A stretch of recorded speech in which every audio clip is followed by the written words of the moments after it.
দেখুন, এমন কিছু খবর আসছে, সেটা হচ্ছে যে প্রাক্তন রাজ্য সরকারের যে সামাজিক প্রকল্পগুলো ছিল সেগুলোর নাম বদলের চেষ্টা হচ্ছে।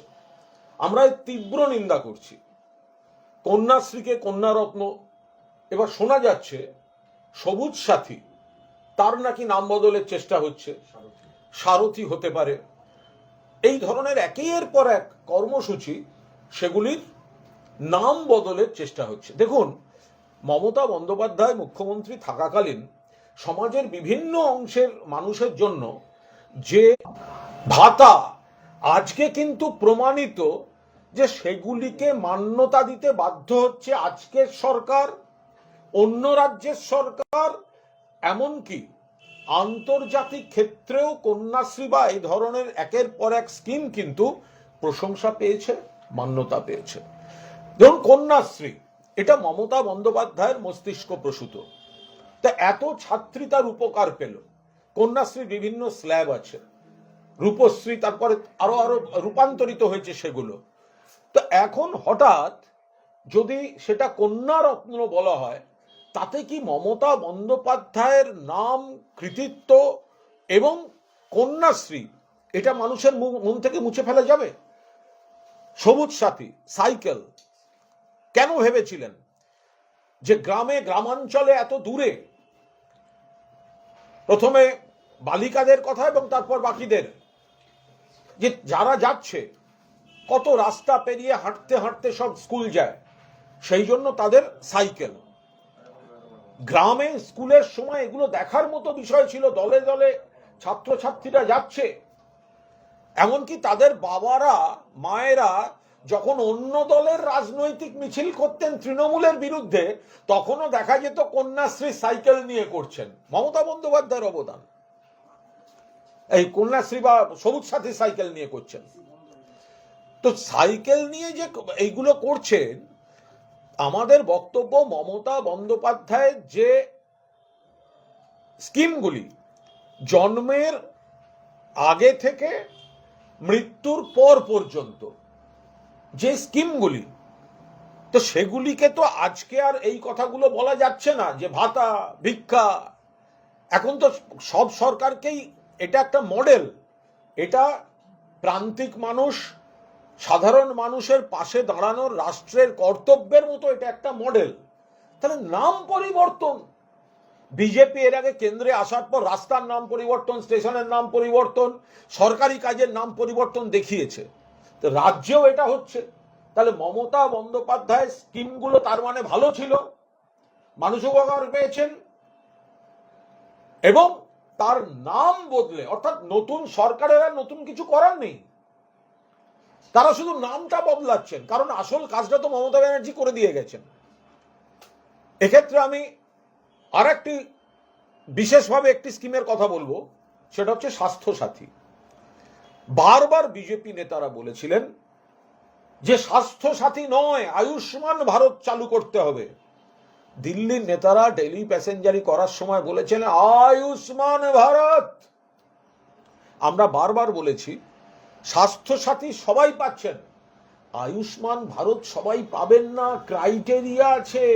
আপনার যদি এটা থাকে পাবেন না, ওটা থাকে পাবেন না, সেটা থাকে পাবেন না।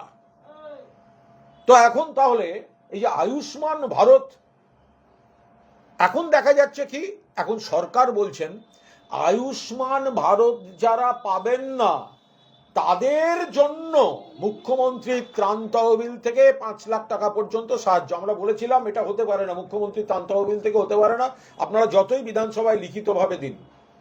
এখন সরকার বলছেন না, ত্রাণ তহবিল নয়, 5 লাখ টাকার একটা আলাদা বীমা আমরা করে দেবো। আরে তার তো স্বাস্থ্যসাথী ছিলই, চেঞ্জ করতে গেলেন কেন? আমরা তো গোড়ার থেকে বলেছি স্বাস্থ্যসাথী সবাই পাবেন, আমরা গোড়ার থেকে বলেছি আয়ুষ্মান ভারত সবাই পাবেন না। ভোটের আগে মানুষকে আপনারা মিথ্যা কথা বলেছেন, বিভ্রান্ত করেছেন।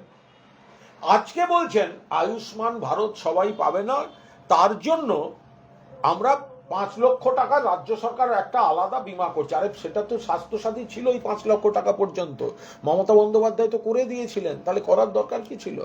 ফলে আমাদের কথা হচ্ছে যে মমতা বন্দ্যোপাধ্যায় যে সামাজিক সুরক্ষা কর্মসূচিগুলি করে দিয়েছেন, সেগুলি আজ প্রমাণিত মানুষের উপকারের জন্যই হয়েছিল।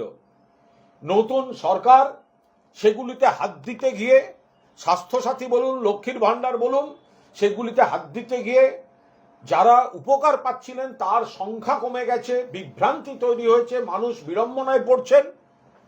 আর পাশাপাশি নাম বদল করে তারা আগের সরকারের যে মানুষের কাজটা করে গেছেন সেখান থেকে নজর ঘোরাতে চাইছেন। এইভাবে মানুষের মন থেকে মমতা বন্দ্যোপাধ্যায় এবং কন্যাশ্রী বা বাকি কর্মসূচিগুলিকে মুছে ফেলা সম্ভব হবে না। আমাদের বক্তব্য, এইভাবে কোনো সরকারি কর্মসূচির নাম বদল করা যাবে না। শ্রমিক ভট্টাচার্যের পর দিলীপ ঘোষও বলছেন যে তোলাবাজি এত সহজে যাবে না, আমাদেরও বহু নেতা এর মধ্যে আচ্ছন্ন হয়ে পড়ছেন, সতর্ক থাকতে হবে দলকে। দেখুন, শ্রমিক ভট্টাচার্যের পর দিলীপ ঘোষ বলছেন, এর আগে দেখেছি বিধায়ক জিতেন্দ্র তিওয়ারি বলেছেন। অর্থাৎ একটা সরকার 2 মাস 2.5 মাস হলো একটা সরকার এসছে, তার মধ্যেই দলের শীর্ষ নেতাদের বলতে হচ্ছে যে বিজেপি দলের মধ্যে তোলাবাজি ঢুকছে, তোলাবাজি রুখতে হবে। তার মানে ভাবুন, নেতারা এক কথা বলছেন, ভালো ভালো কথা বলছেন, কিন্তু তাদের গ্রাসরুট বা তাদের স্থানীয় বা বহু ক্ষেত্রে অনেক বড় নেতার ক্ষেত্রেও এগুলো কি রাখা হচ্ছে? নেতাদের কথাগুলো সব সোনার পাথরবাটি হয়ে যাচ্ছে। তো শ্রমিক ভট্টাচার্য রাজ্য সভাপতি, একটা দলের রাজ্য সভাপতিকে দলটা 2 মাস হয়েছে সরকারে এসছে বলতে হচ্ছে যে এইভাবে তোলাবাজি চলবে না। দিলীপ ঘোষকে বলতে হচ্ছে দলের মধ্যে রোগ ঢুকছে। জিতেন্দ্র তিওয়ারিকে বলতে হচ্ছে 15 বছর কি বলছি, 2 মাসে আমরা সবাইকে ছাড়িয়ে গেছি, দুঃখের সঙ্গে বলছি। অর্থাৎ বিজেপির জমানায় তোলাবাজি এবং আনুষঙ্গিক যে সমস্যাগুলো, একাধিক পাড়ায় পাড়ায় অশান্তি, নিজেদের মধ্যে দখলদারির গোষ্ঠীবাজির মারামারি, এগুলো তো সবাই চোখের উপর দেখতে পাচ্ছেন। আর শ্রমিক ভট্টাচার্য, দিলীপ ঘোষ এবং জিতেন্দ্র তিওয়ারির মতো নেতাদের কথায় প্রমাণিত হয়ে যাচ্ছে যে এই তোলাবাজি বলুন বা এই ধরনের ভাইরাসে